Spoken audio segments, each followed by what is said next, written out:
Good evening, ladies and gentlemen, and welcome back to 67 Cats in a Coma Productions. And today, I figured I figured that I would take the time to discuss Thin Lizzy, Jailbreak, because in the last review, I did mention Thin Lizzy a little bit. It was a video talking about Impetigo, so totally unfucking related. But Jailbreak came out in 1976, and this was like a double whammy for Thin Lizzy. They had just come out with Johnny the Fox same year, which was an album I admittedly slept on. That might be one of Thin Lizzy's best albums. Also, I've had to try the Sour Apple Chiller Buzzball. We'll see if this is any good.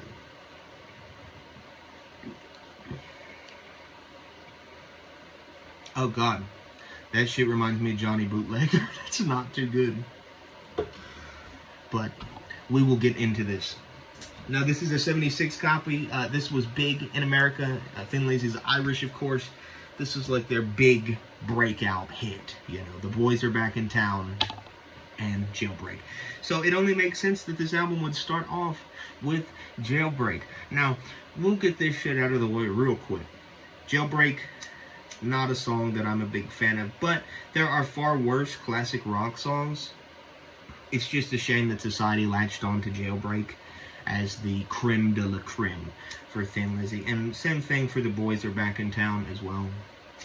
Why this song was picked as the one that we'll remember Thin Lizzy by, I don't know, but we'll get to that. Jailbreak, for what it's worth, is a great 70s hard rock song.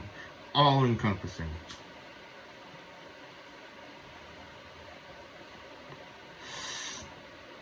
Not a bad song, heavily overplayed though. After that, you get Angel from the Coast. This song is amazing. I love this song. Absolutely stunning. Really, really great. Something very special about this song.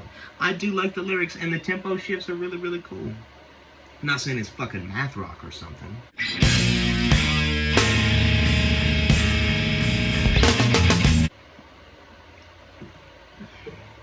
But it's pretty fucking cool, not gonna lie to you.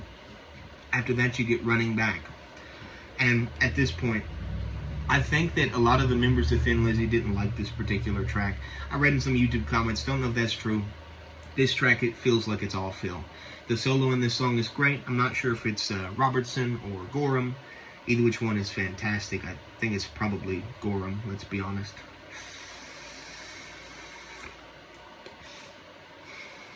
And after that, you get Romeo and the Lonely Girl, which I've shown this song to a lot of people in my life. They do really like it. And this song is not filler. Not filler at all. This guitar solo by Scott Gorham, if that shit is filler, I don't know what the fuck is. Like, and it feels like a very ZZ Top moment, to be honest. It does really feel like that, because if you've ever heard Old Man by ZZ Top, Billy Gibbons just plays over the whole fucking song.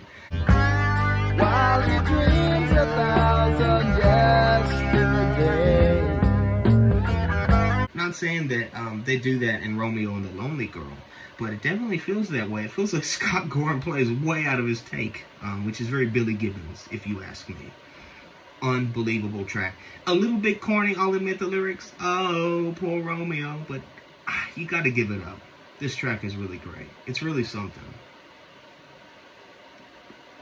If it was a nothing-ass track, you know, we would just blow right the fuck by it. After that, you get Warriors, which ends the A-side off. This is a 70s album, so not a super large amount of songs after all. Damn. This shit is, really fucking shit, not gonna lie. After that, you get the start of the B-side, which is, the one that we all know. The Boys Are Back in Town. What can you say about this song? Much like Jailbreak, heavily overplayed. However, you gotta give it some credit. It's melodically great. Yeah. It's really, really good. It is heavily, heavily, heavily overplayed.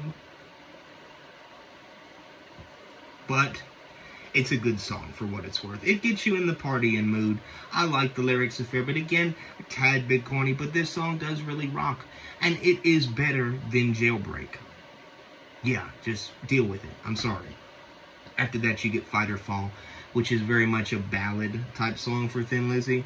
Not that they weren't doing songs like this. This is nothing that's new for them in their wheelhouse. In fact, they're pretty good at doing a ballad.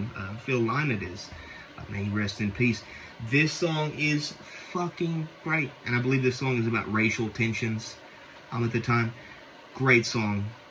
Really relevant still. Beautiful. And whoever does the solo, I'm not sure if it's Robertson or Gorham. Great. And at this point in the record, Brian Downey, great drummer, keeps it held down tremendously. Incredible.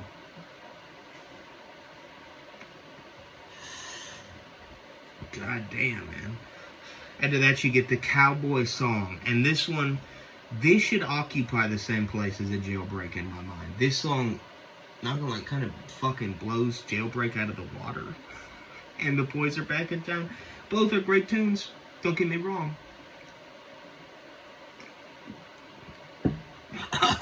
Shit, man. Son of a bitch. That shit tastes too much like Johnny. Is that just Johnny Bootlegger? What the fuck, man? Anyways, Cowboy Song feels like it should be the more renowned song off the album. So crushing. The solos in this song are perfect. They're monstrous. They're perfect. They fit just right. And this song is absolutely one of the best hard rock songs ever. And I fucking hate cowboys. So great, great, great fucking tune. And ending this album off, you get the ever so triumphant and impactful Emerald, which has some Irish folklore in there for you. This album is maybe not talked about very much as some of their other ones. However, it was the biggest album in America for the group.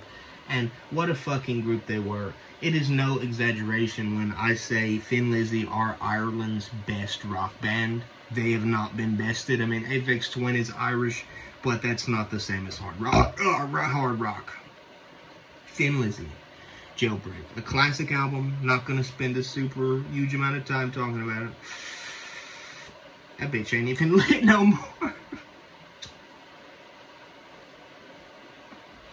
An album I'm not going to spend a super huge amount of time talking about, but Thin Lizzy, Jailbreak from 1976.